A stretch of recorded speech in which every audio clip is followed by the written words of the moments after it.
Pablo Horna.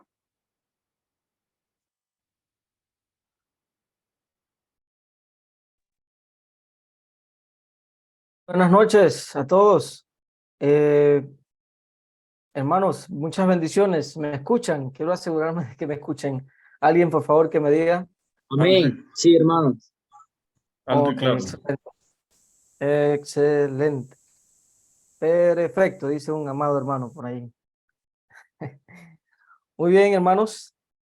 Sabemos que no es lo ideal reunirnos de esta manera, pero al menos es una vía en la cual podemos reunirnos. Esperamos en el Señor que esta situación muy, pero muy pronto cambie para volver a reunirnos presencialmente.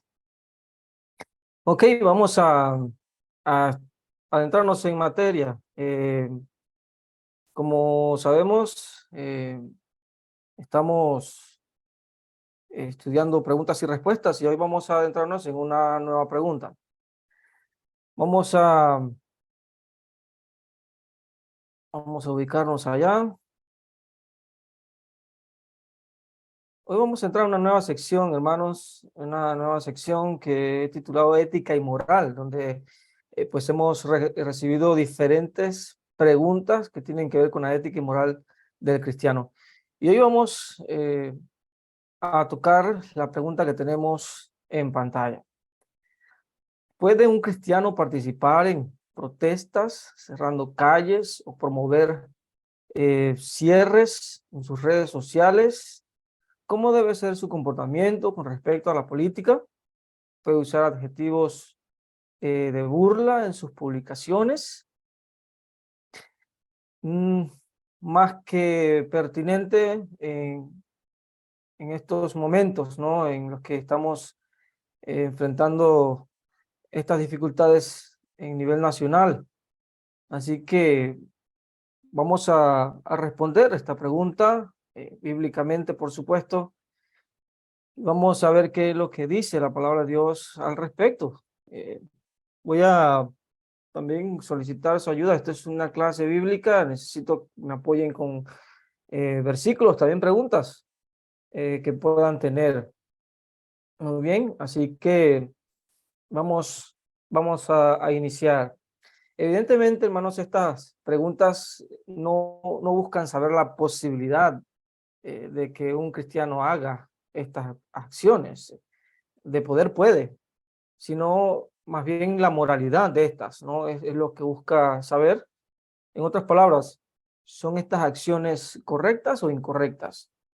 Y la respuesta más corta es, son incorrectas. Participar en protestas, cerrando calles, promover cierres, usar adjetivos de burla en contra de la autoridad civil, de los gobernantes, ministros, etcétera, en las redes sociales son acciones antibíblicas, anticristianas y antiamor. Por lo tanto, son infracciones en contra de la ley de Dios, el Nuevo Testamento. Así que para entender este problema, porque realmente es un problema, tenemos que comprender en primera instancia que esto es un problema de identidad y funciones de ciertas instituciones. Vamos a empezar por allí. Las razones bíblicas para la afirmación que estoy haciendo yacen la identidad y la función de dos instituciones que Dios ha establecido en la tierra y obviamente también la interacción de una con la otra. Y por supuesto que me estoy refiriendo a la Iglesia de Cristo y a la autoridad civil, o en una palabra, gobierno. Estas dos instituciones fueron establecidas por Dios. Entonces, la Iglesia es el reino de Cristo. Jesús, por ejemplo, ante Pilato dijo, mi reino no es de este mundo. Juan 18:36, también dijo, mi reino no es de aquí. Por lo tanto, siendo un reino espiritual la iglesia, su enfoque no es terrenal, ¿ok? Sino espiritual. Por otro lado, el gobierno civil, aunque establecido por Dios, sí es un reino terrenal, cuya función es lo terrenal. Por ejemplo, el manejo de recursos, el orden, la justicia, eh, etcétera, etcétera, como vemos y veremos en Romanos capítulo 3. Entonces, por un lado tenemos que la iglesia, su identidad y su función es espiritual, y por otro lado tenemos al gobierno, cuya identidad y función son terrenales. ¿Ok? Ahora, ¿significa esta definición que nosotros como cristianos debemos ser indiferentes a lo que pasa en nuestra sociedad o a las crisis sociales o a la injusticia social? Por supuesto que no, no significa eso. Como cristianos nos debemos interesar por lo que pasa en nuestro país. Nos debe interesar las crisis sociales y la injusticia social. Es una realidad. Sin embargo, debemos tener claro una distinción aquí. Y es que nuestro interés está estrechamente relacionado con nuestra identidad como iglesia, como reino de Cristo. Y entonces, lo que pasa en nuestra sociedad nos debe interesar justamente porque sabemos que sabemos bíblicamente cuál es la causa de toda crisis social: el pecado. Así que nuestro interés está relacionado con nuestra identidad, siempre va a girar en torno a lo espiritual, en proveerle a la sociedad la solución al pecado. Y sabemos que la solución al pecado es el evangelio de nuestro Señor y Redentor Jesucristo. Punto. Así de simple. Entonces sí nos debe interesar la situación social, en particular lo que estamos viviendo en nuestro istmo. Ahora, es una realidad también, hermanos, que no todos obedecen el evangelio.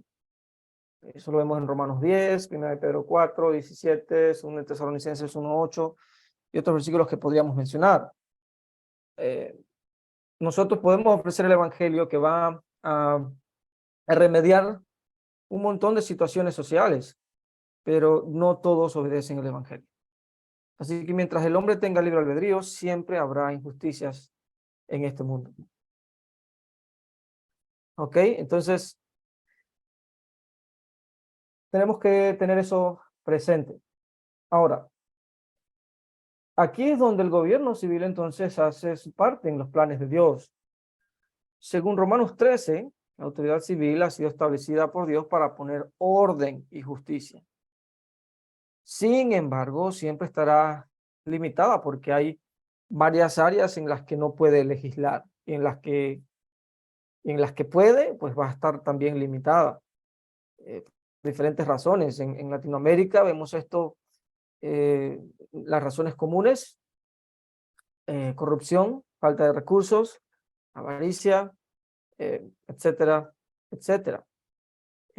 Ahora, esto no quiere decir que no hay orden o que todo está mal, no. Simplemente nos indica que el gobierno civil es imperfecto y lo seguirá siendo por la imperfección humana. Entonces, entendemos que en este mundo caído siempre habrá injusticia social, lamentablemente. La iglesia, por medio del evangelio, puede ayudar a un alma a cambiar su vida, mas no puede protegerla o vindicarla legalmente. Por ejemplo, el evangelio puede lavar, santificar, justificar a un avaro y adúltero arrepentido. Sin embargo, la ley no puede hacer nada al respecto en este sentido. La ley ni el gobierno pueden hacer algo al respecto, solamente la iglesia. Pero veámoslo por el otro lado. La ley puede castigar judicialmente a un asesino y violador, pero la iglesia no puede hacer nada al respecto. en ese sentido. Entonces, pese a esta realidad de que siempre va a haber injusticia social, vemos que el rol de la iglesia y el rol del gobierno son muy importantes, son muy útiles en los propósitos de Dios. Sin embargo, hay limitaciones por el libre albedrío, ¿ok? Entonces, vemos que se complementan, ¿ok? Se complementan. Cuando cada una de ellas hace su trabajo, se complementan y se promueve la armonía, la paz, el orden, ¿ok? Entonces es necesario comprender que la autoridad civil tiene su función en este mundo y que nosotros como iglesia tenemos otra. Y que estas, como decía, se complementan. Ahora, cuando una de estas instituciones se extralimita con la otra, el resultado es caos. Es decir, cuando el gobierno le dice a la iglesia qué debe hacer y qué no debe hacer, hay problemas. Y cuando la iglesia le dice al gobierno qué debe hacer y qué no debe hacer, también hay problemas. Ahí es donde entran pues todo el tipo de caos que estamos viendo en nuestra sociedad. Entonces, cuando estas invasiones de jurisdicciones ocurren, el resultado siempre es negativo y se desencadenan una serie de males en efecto dominó. Okay, entendamos entonces esto, la identidad y naturaleza de estas dos instituciones. Ahora, veamos ahora razones bíblicas. Razones bíblicas por las que los cristianos no deben participar de protestas ilícitas. Y voy a hacer énfasis en esto último. Hablamos de protestas ilícitas, donde se cometen ilegalidades, se cometen pecados, ¿ok?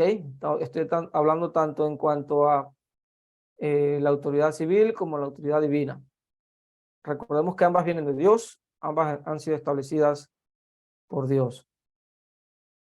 Entonces, habiendo entendido la identidad y función de la iglesia y la autoridad civil en la tierra, veamos ahora razones bíblicas por las que los cristianos no debemos participar en, para ser específico, cierre de calles, que es lo que hace la pregunta. Ser despectivos contra las autoridades civiles, tener una actitud anárquica y o promover estas acciones o similares.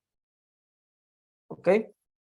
Entonces, vemos en primer lugar que esta conducta es contraria al cristianismo. Es una conducta contraria al cristianismo. Como hemos visto, la naturaleza de la iglesia y de los cristianos es espiritual. Por lo tanto, su enfoque en la vida debe ser espiritual. Nuestro principal rol en la tierra como cristianos es promover el evangelio, la causa de Cristo, tanto en obra como en palabras. No es decirle al gobierno qué debe hacer o qué no debe hacer. Los cristianos darán cuenta a Dios por lo que hacen o no, de la misma manera que los gobernantes darán cuenta a Dios por lo que hacen y por lo que no hacen.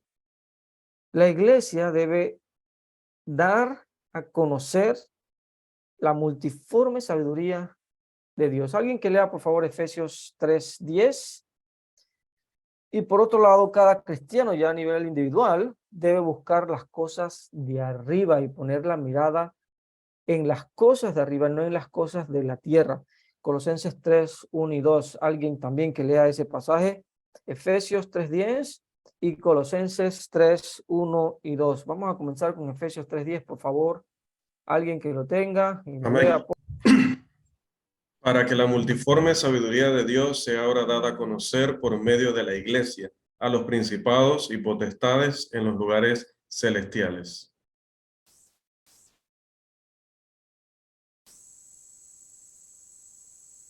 Muy bien, está muy claro cuál es el rol de la iglesia, es dar a conocer la multiforme sabiduría de Dios, el evangelio, y esto lo hacemos tanto en obra como en palabra. Colosenses 3:1 y 2, por favor. Si pues habéis resucitado con Cristo, buscad las cosas de arriba, donde está Cristo sentado a la diestra de Dios. Poned la mira en las cosas de arriba, no en las cosas de la tierra. Ok, es bastante claro lo que nos dice el apóstol Pablo en ambos pasajes. Obviamente, debemos insistir, esto no quiere decir que nosotros tenemos que salir del mundo. No, evidentemente, el punto de ambos pasajes es que nuestro objetivo y enfoque como hijos de Dios, como iglesia, tanto a nivel colectivo como individual, es lo espiritual, es enfocarnos en lo espiritual. Una de las cosas que se puede cuestionar es qué es lo que, si un cristiano está involucrado en este tipo de actividades o de conducta, es cuál es el objetivo.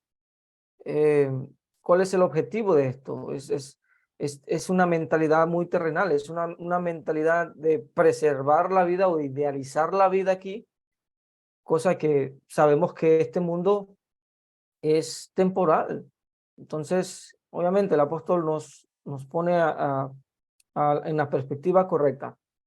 Nuestro enfoque es lo espiritual. ¿Okay? Entonces, este tipo de actitudes o conductas son contrarias al cristianismo. Pero también, segunda razón, es contraria a Cristo mismo. Jesús, nuestro máximo ejemplo de vida, nunca estuvo involucrado en actitudes rebeldes o anárquicas y ni siquiera se involucró en política, sino que cada vez que tuvo oportunidad de hacerlo o de involucrar o promover a otros a hacerlo, su respuesta siempre fue negativa. Hago un paréntesis aquí brevemente para no darme mal a entender. Esto no quiere decir que cristianos no puedan aspirar a puestos políticos. Nada prohíbe eso, todo lo contrario. Más bien, en principio, la palabra de Dios lo alienta con tal de que se promueva la justicia. Así que hago la aclaración antes de continuar. Obviamente que tendrá muchos desafíos esta persona, porque lamentablemente, como suele ocurrir en nuestros países latinoamericanos, el sistema está corrupto, pero no es imposible. Y para cerrar el paréntesis, hago un ejemplo de un hermano en Estados Unidos que funge actualmente como un representante importante en el gobierno estadounidense. Es cristiano y es predicador. Entonces, lo pueden buscar. El hermano se llama John D. Berry. El hermano obviamente ha sido muy enérgico en cuanto a promover la familia, por ejemplo, en un país donde obviamente la mayoría o gran parte hace presión para que esto no sea así. ¿Okay? Entonces, hago esa aclaración antes de continuar. Pero mi punto al traer a Jesús a colación es que obviamente Jesús no se involucró en actitudes anárquicas, ni estuvo interesado en opinar en general sobre la política actual, y el contexto de aquellos días era horrible, hermanos. La opresión que vivían las personas en aquellos días era tremenda, particularmente Judea, ¿no? Durante los días de Jesús, el primer siglo. Entonces, las injusticias y la opresión eran, wow, brutales en aquellos días, no se comparan con las de hoy. Y aún así Jesús, obviamente, nos da este gran ejemplo. Por ejemplo, vamos a mencionar algunos. ¿Qué hizo Jesús? ¿Alguien me podría decir qué hizo Jesús cuando Pedro, viendo que iban a arrestar a Jesús injustamente, noten, eso es una injusticia social, y vino y sacó la espada y le cortó la oreja al siervo aquel, Malco? ¿Y qué hizo Jesús en estas circunstancias? ¿Alguien recuerda qué dijo Jesús? ¿Alguien me puede decir? Guarda tu espada porque los que la usen a espada morirán, algo así. Algo así. Muy bien, hermano. O sea, vuelve tu espada a su lugar, porque todos los que toman espada, a espada perecerán. Está muy claro, Mateo 26:52. Otro ejemplo, cuando los fariseos, noten esto, le tentaron buscando que dijera algo dijera, en contra del gobierno romano o de Herodes, dijera algo, para ahí agarrarlo y entonces tener algo en contra de él y eliminarlo, si es posible. ¿Qué hizo Jesús? Bueno, respondió esa famosa frase: dad pues a César lo que es de César y a Dios lo que es de Dios, Mateo 22:21. Y esta frase obviamente los dejó, wow, sorprendidos, que no saben ni qué hacer ni qué decir. Y esa frase enseña muchísimo con respecto a estos temas. Jesús obviamente estaba interesado en que se respetara la institución de la autoridad civil, como que también se respetara la institución divina de Dios. Denle al gobierno lo que le tengan que dar, al César, ¿verdad? Al emperador, lo que diga la ley, hay que hacerlo. Y por otro lado, hay que hacer también lo que Dios desea que se haga. Otro ejemplo. Ustedes recordarán a uno de los apóstoles, Simón el Celote. Bueno, es muy interesante notar que obviamente este hombre se le llamaba celote no por, ¿verdad? Cosas de la vida. No era porque era muy celoso o algo así, no, sino que este término, hermanos, se refiere a patriotas judíos que se opusieron a Roma y que casualmente tenían una actitud extremista, anárquica, y que obviamente justificaban la violencia con tal de llevar a cabo sus planes.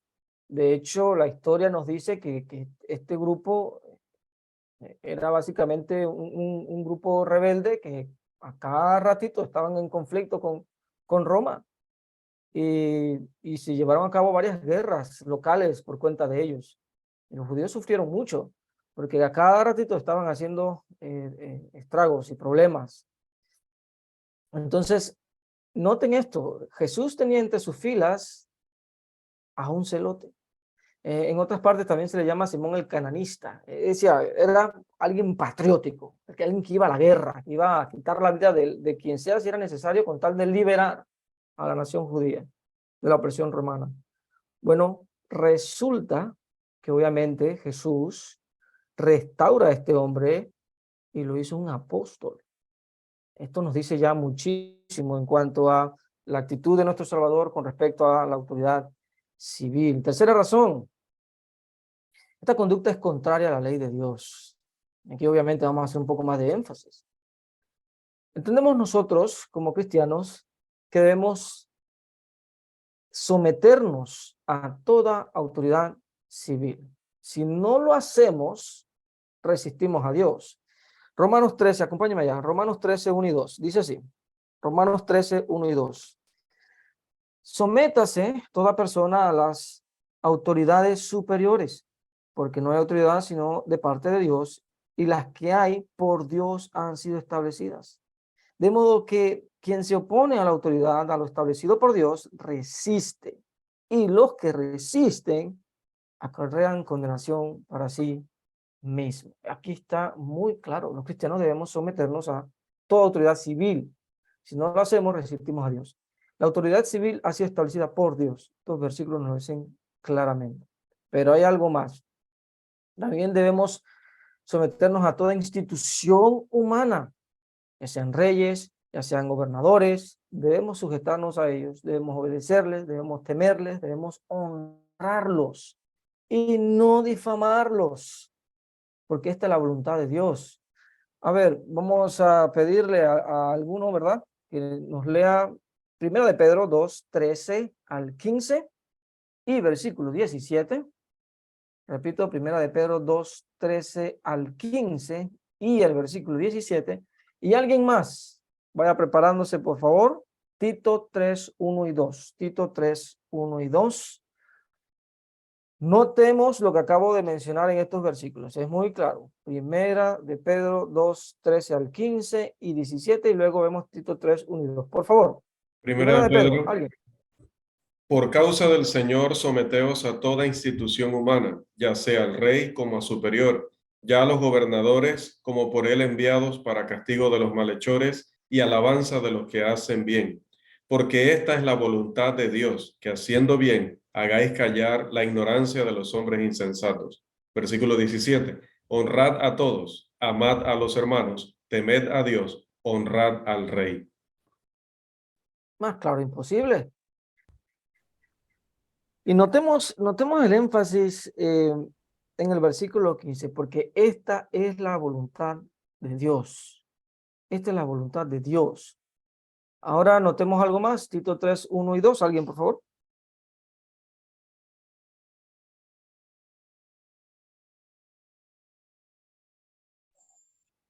Recuérdales que se sujeten a los gobernantes y autoridades, que obedezcan, que estén dispuestos a toda buena obra, que a nadie difamen, que no sean pendencieros, sino amables, mostrando toda mansedumbre para con todos los hombres.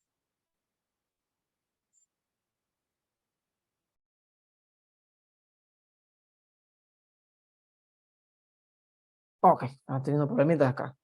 Ok, a nadie difamen y que no sean pendencieros, peleones, contenciosos. Parece familiar a lo que estamos viviendo ahora. Es muy claro con respecto al gobierno y con respecto a todas las personas. Entonces, vemos aquí que desafiar y respetar, agredir a las autoridades civiles, cerrar calles, que dicho sea de paso es algo inconstitucional, es parte de la ley y es penado en la ley panameña. Lenguaje peyorativo en las redes sociales en contra del presidente, ministros, policías, etcétera, no son precisamente acciones que demuestran sujeción, sumisión, obediencia, respeto, honra, temor al gobierno civil, sino todo lo contrario. Entonces, bueno, alguien podría objetar, pero ¿qué hay de las leyes gubernamentales que van en contra de la Biblia? Bueno, es bastante simple la respuesta. Debemos obedecer a la autoridad civil en aquello que es bueno. Romanos 13, 1 en adelante nos dice eso.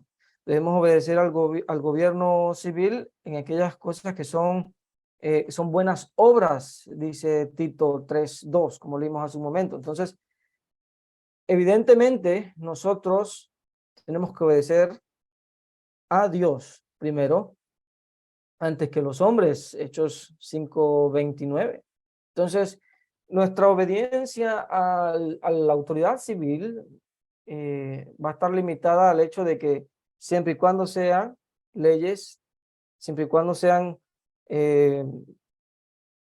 decretos, leyes, como se le quiera llamar, que sean conforme a la voluntad de Dios.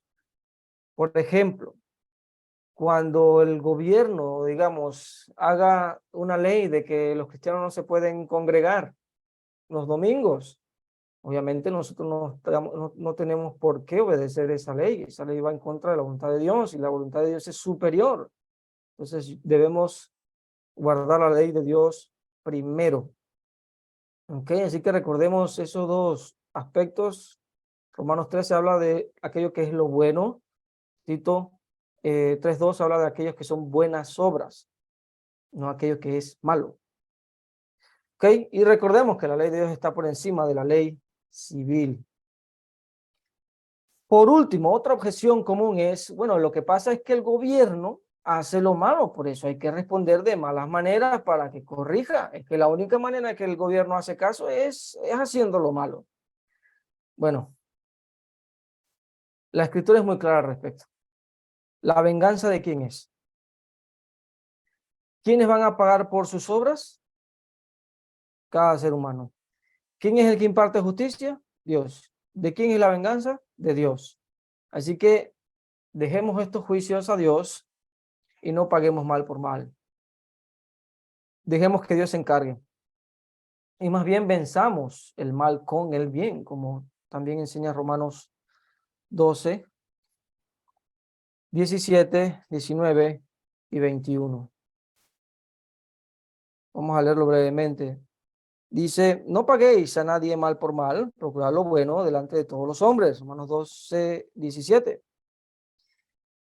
Dice el 19, no os venguéis vosotros mismos, amados míos, sino dejad lugar a la ira de Dios, porque escrito está, mía es la venganza, yo pagaré, dice el Señor. Versículo 21, no seas vencido de lo malo, sino vence con el bien el mal. ¿Ok? Entonces es una conducta que transgrede la ley de Dios. Hay muchos otros pasajes que podemos mencionar, pero creo que estos son suficientes.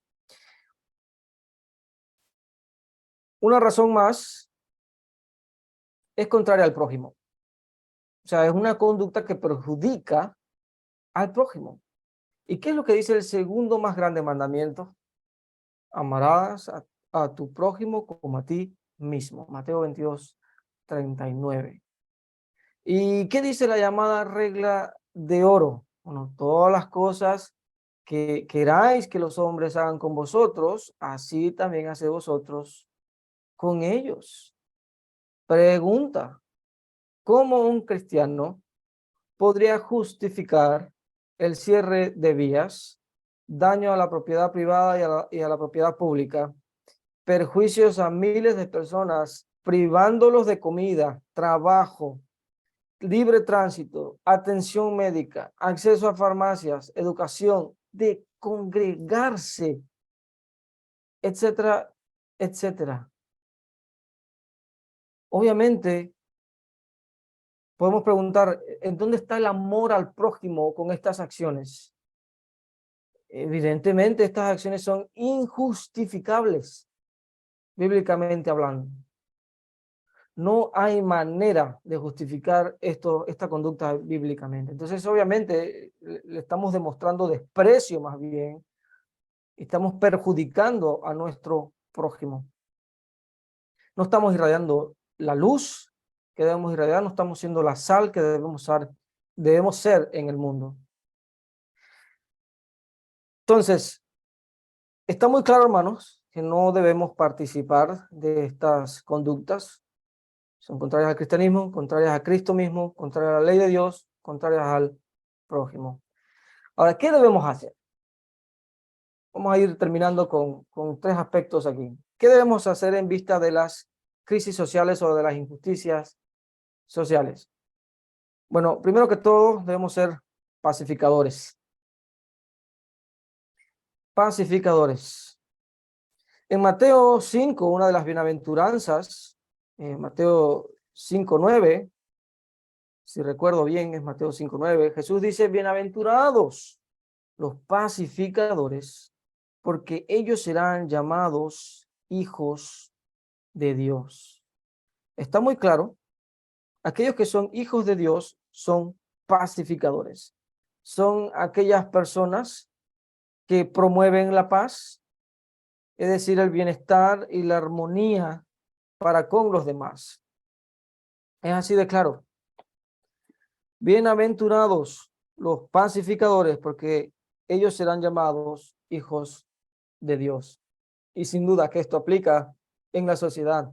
A esto somos llamados. Entonces debemos promover la paz y la armonía. Justamente las actitudes que muestran estas preguntas que estamos analizando no evidencian eso, evidencian todo lo contrario. En segundo lugar, debemos orar. Debemos orar, es la herramienta más eficaz que tenemos. Y tiene que ver con lo tercero que vamos a ver. Pero en segundo lugar, debemos orar. Notemos, por ejemplo, 1 Timoteo 2, 1 al 3. Alguien que lo lea, por favor. 1 Timoteo 2, 1 al 3. Y notemos que Pablo dice estas palabras en un contexto muy difícil por la persecución a los cristianos. Y noten la respuesta de Pablo, obviamente, a esta realidad que vivieron los cristianos en el primer siglo. El gobierno los estaba persiguiendo. ¿Qué dice 1 Timoteo 2, 1 al 3, por favor?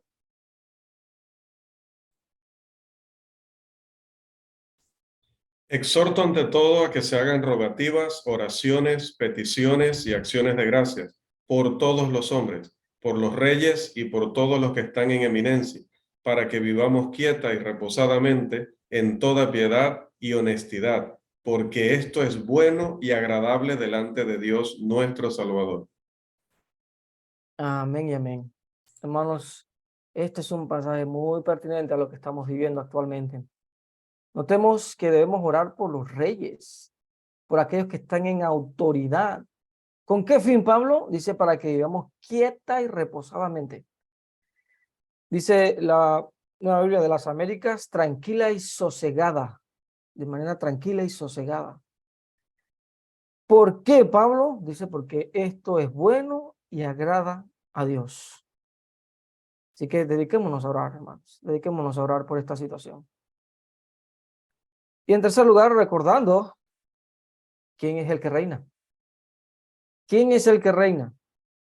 ¿Quién domina sobre todos? Salmo 103, 19. ¿Quién reina sobre la tierra? Salmo 97, 1.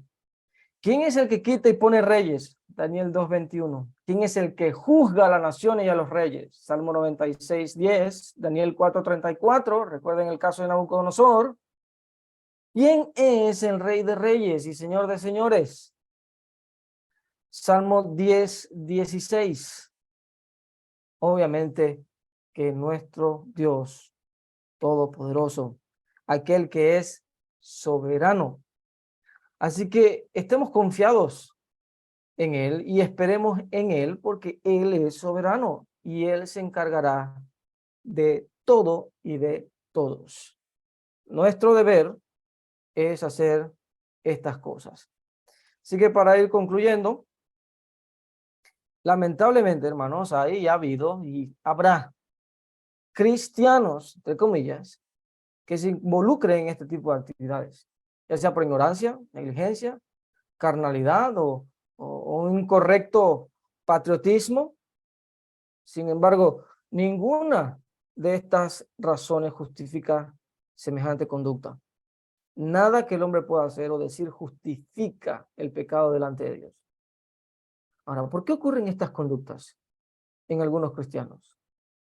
Bueno, esta conducta rebelde ha ocurrido probablemente por dos razones.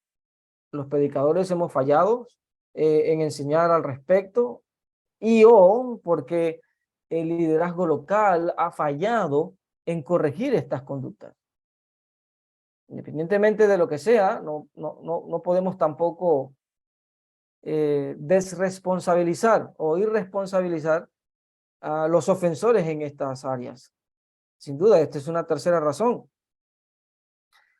Los ofensores tienen la responsabilidad, o estos cristianos ofensores tienen la responsabilidad de crecer en el conocimiento de Jesucristo, ¿verdad? Según de Pedro 3:18, como también de transformar sus vidas por la renovación de sus mentes para que comprueben cuál es la voluntad de Dios, qué es lo bueno, qué es lo aceptable, qué es lo perfecto. Romanos 12, 2. Entonces, es responsabilidad también individual de saber lo que la palabra de Dios enseña al respecto. Evidentemente, el mejorar como iglesia en esta área o como cristianos es una responsabilidad de todos. Ningún cristiano debería ser indiferente a la conducta injusta de su hermano en Cristo, porque no queremos ser como Caín, que no era guarda de su hermano, no le preocupaba a su hermano y básicamente lo mató. No debemos ser como Caín, sino todo lo contrario. Así que seamos guardas de nuestros hermanos y corrijamos estas cosas para que siendo diferentes influenciemos a la sociedad a hacer lo correcto también, tanto en palabra como en obra. Vamos a culminar con un pasaje de 1 de Pedro 2:9 en adelante. Porque aquí es donde tenemos que hacer nosotros distinción.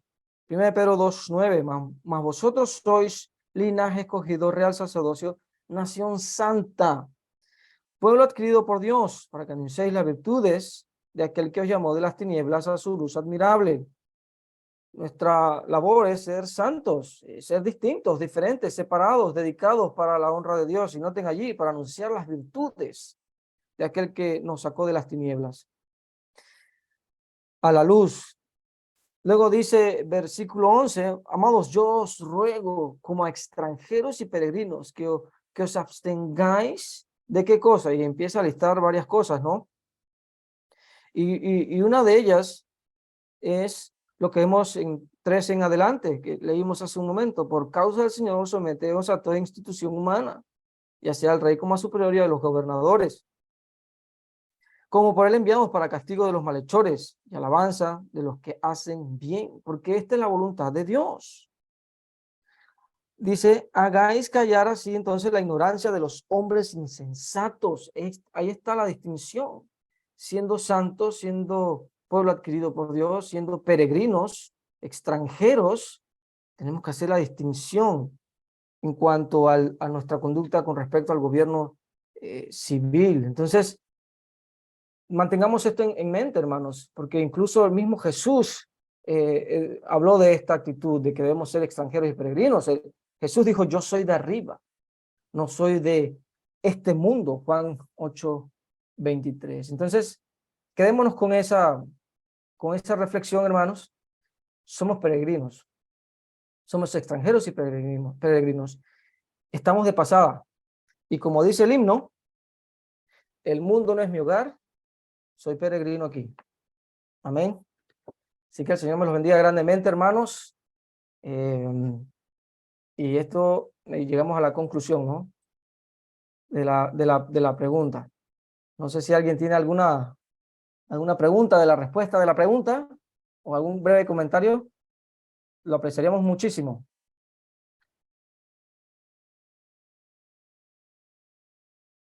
Si no lo hay, entonces hacemos pasar al director para que proceda. Muchas bendiciones, hermanos. Amén.